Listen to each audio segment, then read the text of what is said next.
Hello everybody, my name is Rosella Alba. I'm completing a doctoral degree in human geography at the Governance and Sustainability Lab.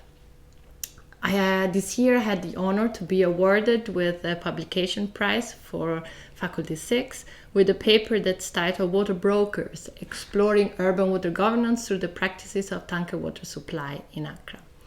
I co-authored the paper together with Professor Antje Bruns, Lara Esther Bartels, and Professor Michel Coy. The paper is part of my PhD and is also part of Water Power project, a research project funded by the German Ministry of Education and Research.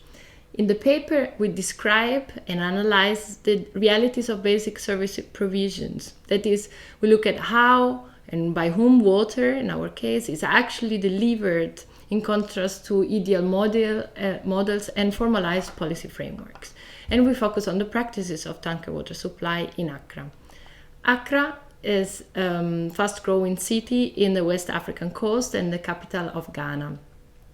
Counting about 3.5 million people, water access in Accra is starkly unequal. The city's public water network supplies pipe water to about half of the urban population, and the distribution of pipe water across the city is uneven. So whereas 90% of residents in high-income areas have a connection to the pipe, this percentage falls to 16% in low-income areas. So people, poor but also wealthy, have to resort to many different arrangements to access water beyond large-scale water supply networks. And this entails also tankers. In 2015, when we conducted part of our research, there were 1,500 tankers that provided water for domestic needs for about 17% of the population. Tanker water supply is not regulated in formal water governance frameworks, but is well known and used. However, little is known in literature about how drivers set their prices, how they go about deciding the source of water they deliver, to whom they deliver it, and what motivates their work. And that was the objective of our paper. To do this, our research approach was to look at governance as a process. So rather than seeing governance as a tool to achieve a predefined good outcome centered on normative principles, we look at governance as a process. That means that we critically analyze how decision-making works, which decisions are made by whom, and what are their distributional outcomes, in our case, in terms of water access. We look at agencies and practices in this paper in particular.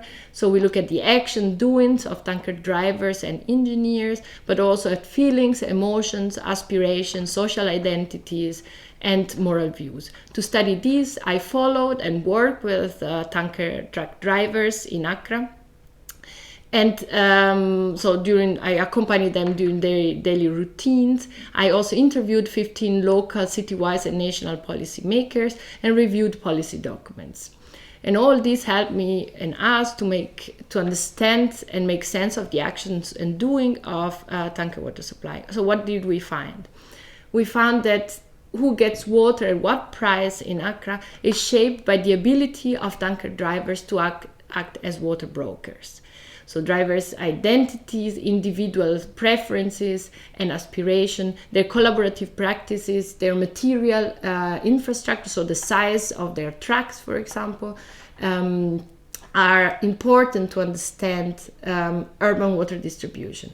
For example, water prices are set depending on drivers' own commercial calculations, on driver relations with customers, on the season, the amount of rain, the flow of water in the pipes. This means that water prices are actually not set, but they keep fluctuating across the year and across the cities. What does it mean for water governance? What are our insights for these debates? So we argue that water governance is not only about policies, but it's also about pragmatic decisions, compromises, and provisional arrangements that are carried out within and beyond network supply. This is relevant. The relevance of this work is twofold. First of all, while a centrally run network and system that offer a uniform service, so tap water for all, continues to be the reference model for urban water provisions, we show that other arrangements are very significant in providing water. Thus, it's important to look at the practices of tanker water supply, for example, to understand decision-making about water provision in Accra. And better understanding decision-making and the relation between different arrangements on tankers and pipes, for example, in Accra, is crucial for defining interventions to improve water access for all and foster just and equitable water distribution, even more now during the COVID pandemic.